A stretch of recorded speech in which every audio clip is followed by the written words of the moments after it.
Hello friends, so this is the video demo for the fetal skull. So now you can see this is the fetal skull. When you compare it with the adult skull, you can see the size of face is little smaller. Little means quite much smaller compared to the adult skull. So in the adult skull, the facial and the cranial part are equal, means that amounts for the half of portion of the whole skull. As you are already knowing, the skull contributes to the cranium or calvaria portion and the facial skeleton.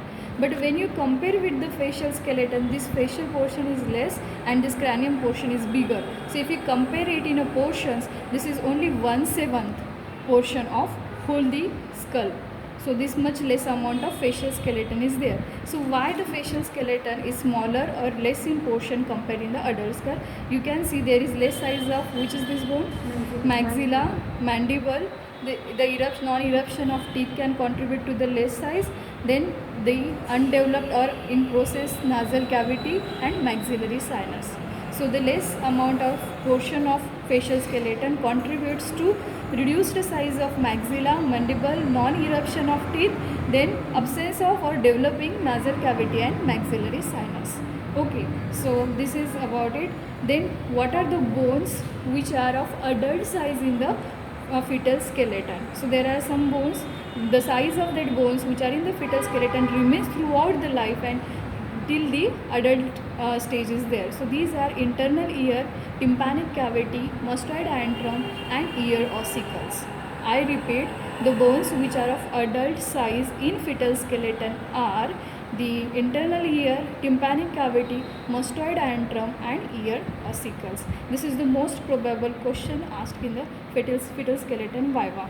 The next is you are knowing, so these cranium bones are developed by intramembranous ossification. You are knowing there are two kinds of ossification, intramembranous and endochondral. It means intramembranous ossification, first membrane is formed which later on get ossified and bone is formed. So now you can see this arrow, these lines are there which are indicating that some development is starting from this point and then it is spreading to the periphery. So if these are the intramembranous, it means when initially membrane is there and the ossification started at this point and then spreads to the periphery. Which bone is this? Parietal bone. So in the parietal bone, ossification starts here and spreads to periphery. So if there are chances of membranous gap, means where the ossification will not be, there. Will it be present at the center or periphery? Periphery, because at a periphery ossification is spreading. Okay, so intramembranous gap you can see at the periphery of parietal bone because the ossification is starting from center and spreading to the periphery. So you can see this is one membranous gap in the anterior part of mid-sagittal plane. This is another intramembranous gap in the posterior part of mid-sagittal plane. Now these two corners of parietal bone remaining are these two.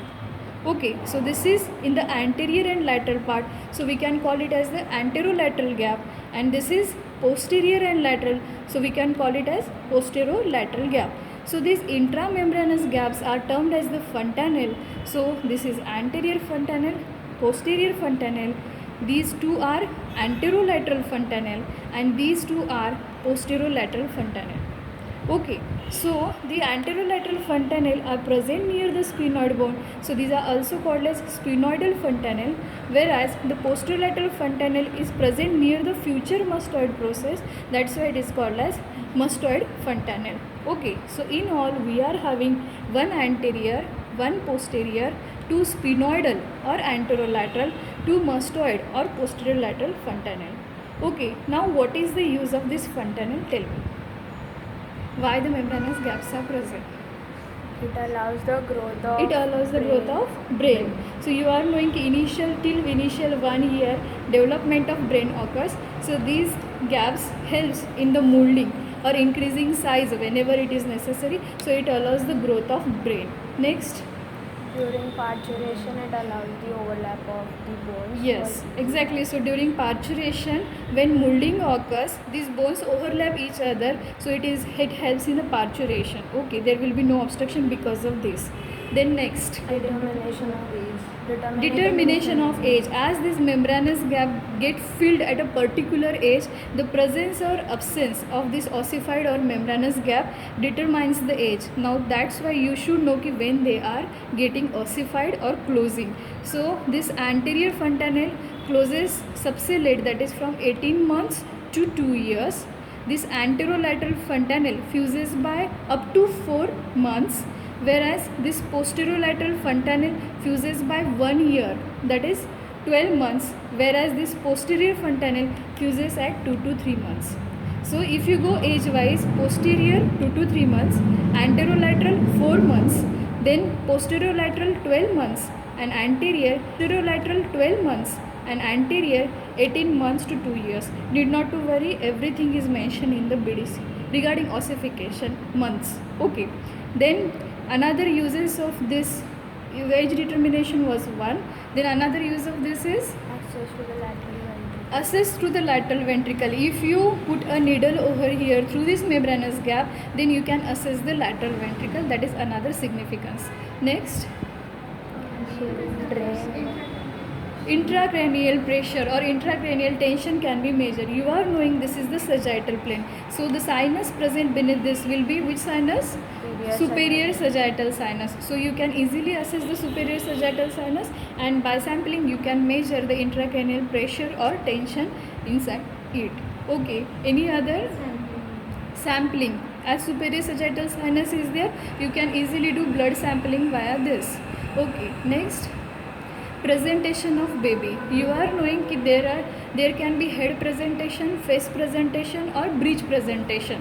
Presentation is the part which appears first in the delivery or parturition or labor process. Okay, so when the head or vertex presentation is there, which is the most common presentation, so when you do per vaginum examination, this is the part which felt first. Okay, so that indicates when you feel the anterior fontanelle, you can say कि the presentation of baby is head presentation. So overall, the uses or clinical significance of fontanelle is that the first is development. It allows the growth of brain, provides more space, help in the parturition or molding by overlapping of the bone. Sampling can be done, intracranial tension can be measured, then the lateral ventricle access will be there, then presentation of baby is there. So all this is there. Then in as you are knowing, the anterior fontanelle can close up to 2 years. So if the baby undergoes dehydration, which is the major disease, or diarrhea is the most common affecting the children up to 2 years of age, so this anterior fontanelle gets sunken, it goes deep down. So that is clinically very important point. It indicates the hydration status of baby. It gets swollen in overhydration, get sunken or depressed in dehydration. That is the thing. Then you can see mastoid process is absent over here. So mastoid process is absent in the fetal skull. It develops by the age of 2 years. Why it develops at the age of 2 years? Because of pull of sternocleidomastoid muscle. So when sternocleidomastoid start functioning, it produces traction over here and the mastoid process get developed. So which foramen is present near this mastoid process? Stylomastoid foramen. What passes through it? Facial nerve. So if there is abscess, here ear is present, auricular portion is present. If abscess is there behind the auricle and you want to drain the abscess, you will take incision.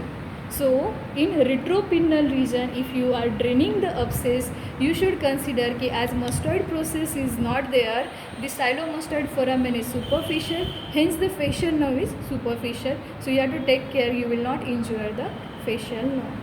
Okay, so this is all about the fetal skeleton. The most common questions asked are significance of fontanelle, then closing time of the fontanelle, the structures which are of adult size in the fetal skeleton, and regarding mastoid process. Thank you.